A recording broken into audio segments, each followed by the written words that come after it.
Hey, good morning, aviation enthusiasts, fellow aviation enthusiasts. It's Sunday morning, and it's September 11th, 2022.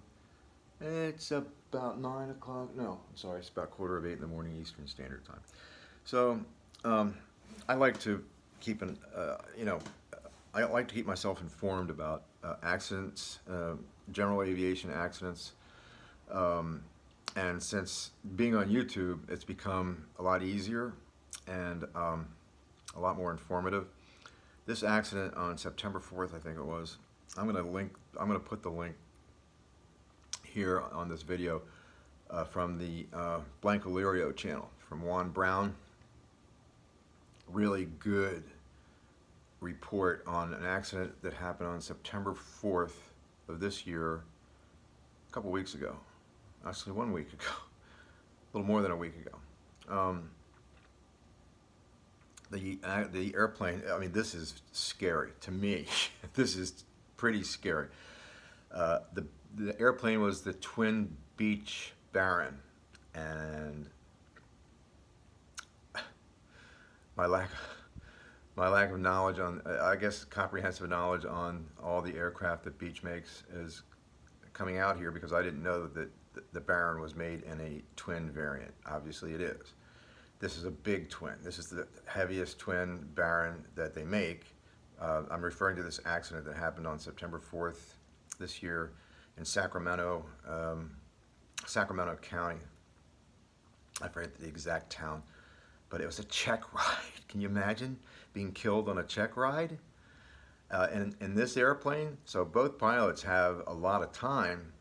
They have to, I mean, this guy was going, the pilot was going for a check ride with a check ride guy with the FAA, Richard Conti, and I forget well, the pilot that was going for the check ride was a CEO of a grocery chain in California.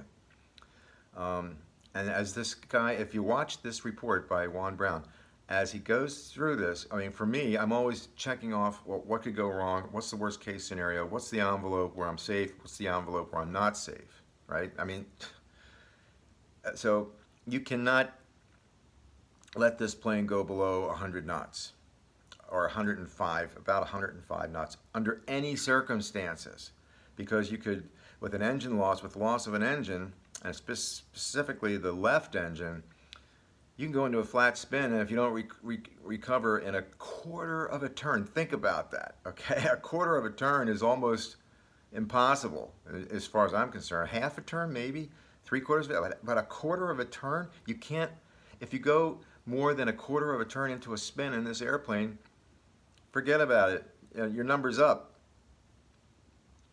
That's a 58, a Beech 58C or something like that. It's got the C is for the Continental engines, and they're amazing. I've only used them a couple of times in my time as an active pilot, but I like those Continental engines. The one that was in the Skyhawk that I flew was remarkably good. But this is a situation where a really hard decision has to be made. In my opinion, this plane should be grounded indefinitely, because think about it. If your minimum control speed is, I think it's like 102 knots, I think. In other words, so in this check ride, engine out is going to be part of the check ride. So if you're doing an engine out scenario and you're below 104 knots, you're dead. I'd like to sugarcoat it and say it another way, but that's it. Well, you are under, I believe the V2 is like around 85 or 90 knots. So when you first get off the ground, you're below that minimum control speed. What if you lose an engine on takeoff? Okay, somebody's got to answer that question. I'm surprised that subject didn't come up in this report. Juan Brown does a fantastic job. I mean, he's become like a mentor teacher to me through YouTube, even though we don't know each other. I check out just about anything that he is reporting on regarding an accident. I check it out and check it out a couple of times, you know. I just wanted to make this available to my audience because you guys, you know, you want to know about this. This is really important because it's a life or death situation, and in my opinion, this airplane is just too unsafe to fly in any circumstances.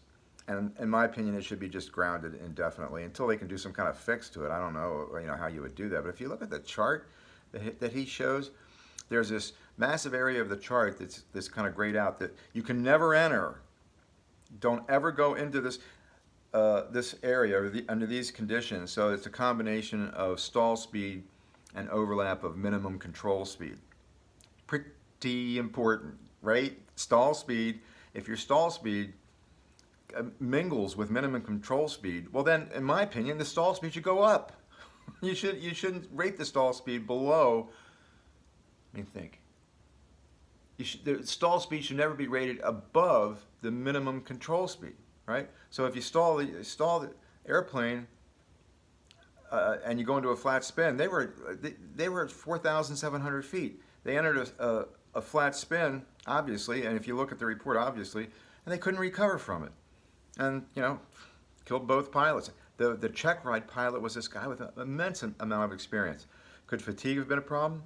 Maybe. No, that's hard to say. But, with that like really thin, narrow envelope of safety between the stall speed and the minimum control speed, I think the plane needs to be modified.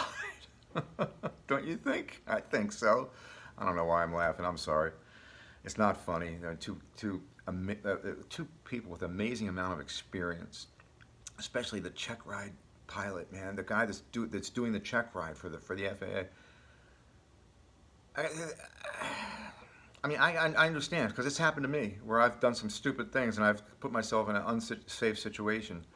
But this airplane, I think, is I'm going to look more into it, but I should be able to provide the link below with this video, or it'll be in the very next video, or after this I'll share it over to my channel. And I hope you guys get some valuable information and an understanding that you should question everything in life and the universe. Everything, the way we get better and the way we acquire more knowledge is to question things, obviously challenge things.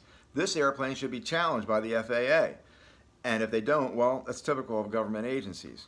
Okay, they look at something, they'll report on it, they'll say, well, this is what happened, but they should take it a step further here and ground this airplane, in my opinion. So check it out. Feedback always appreciated. Have a great day, and my thoughts and my feelings go deeply out to the victims of 9/11 today.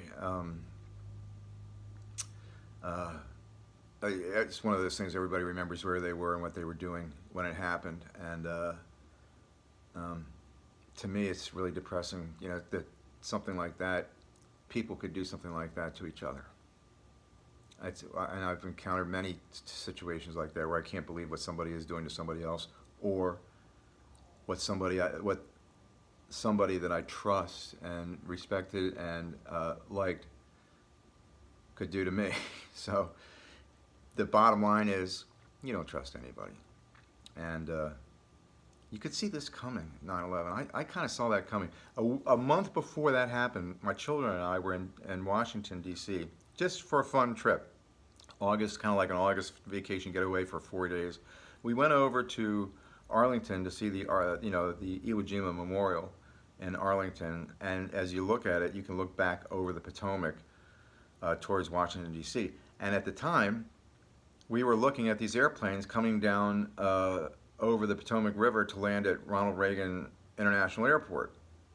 I'm looking at these airplanes, and they're flying right over the White House, right over the building where Congress, right over the Capitol, right over, and low too. They're on final approach. I'm just looking at this, and I'm thinking, this shouldn't be allowed. There should be something to recognize this hazard. And a month later, 9/11 happened. So. Seems like we're always reactive with situations of safety and trust. I trusted that person. Well, that's your first mistake. Anyway, sorry to start you off on a sour note today, but I hope you enjoy the report by Juan Brown, Blancolerio channel. It is very good, and he doesn't waste a lot of time like I'm wasting your time now. So check it out. Have a good day.